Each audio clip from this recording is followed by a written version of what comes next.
Hey guys, this is Hamon, and welcome back to Bytesize, a show where I review games that I've taken interest in. They have to be old, they have to be new, they just have to be something I'm interested in.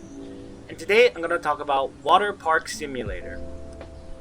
I am honestly not going to beat around the bush about this. It's another simulator game where you make money by running a business, getting upgrades to do that better. And yeah, so in this case it's a water park, so you're running a water park, that's all there is to it. No story, no nothing. You're just opening a water park, trying to make it the best, that's it. And just to get right into it, graphic-wise, it is really well done. As a simulator game. Because the characters you let in your park all are basically the same body structure and all that. They all have just different assets that they flip around between the clothing, the hair, the colors, and all that. Yeah, so it's like typical simulator type thing. What I will give it, though, other than the fact that they have water physics going on with the water, and that you have very nicely done slides, pools, and very intricately designed things as you progress with the upgrades and all that, by the way. What I do also applaud the developers of this game for is that they actually went to the trouble of using different models during the holidays.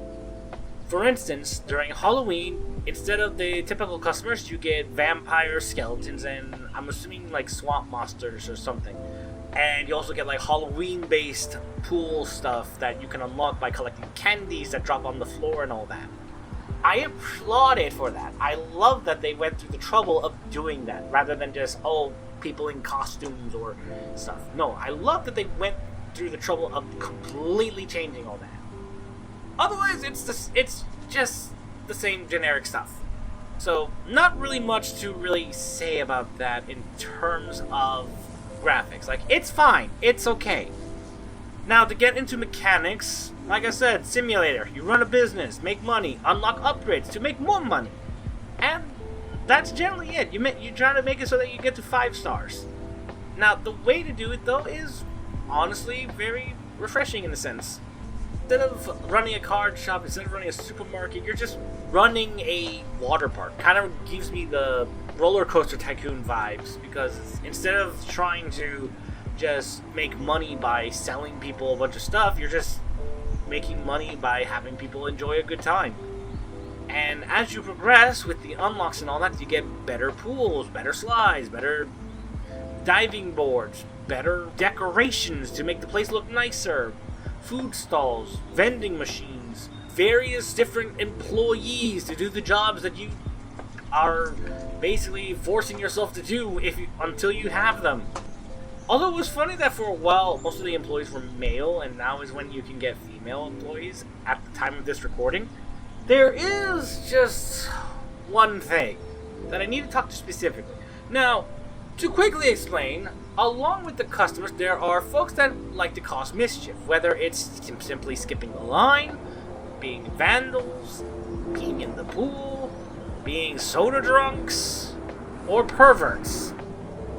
There is one specific person that comes into your park that must be dealt with as soon as possible.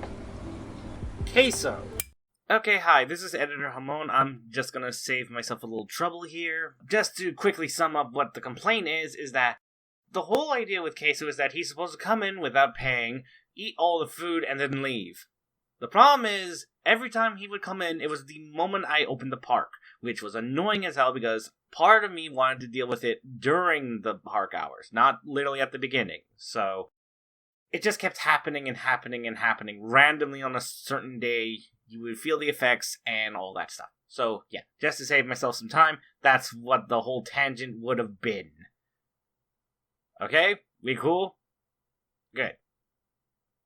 All in all, though, it's a good game. It's another simulator game, so if you're into those, definitely recommend getting it.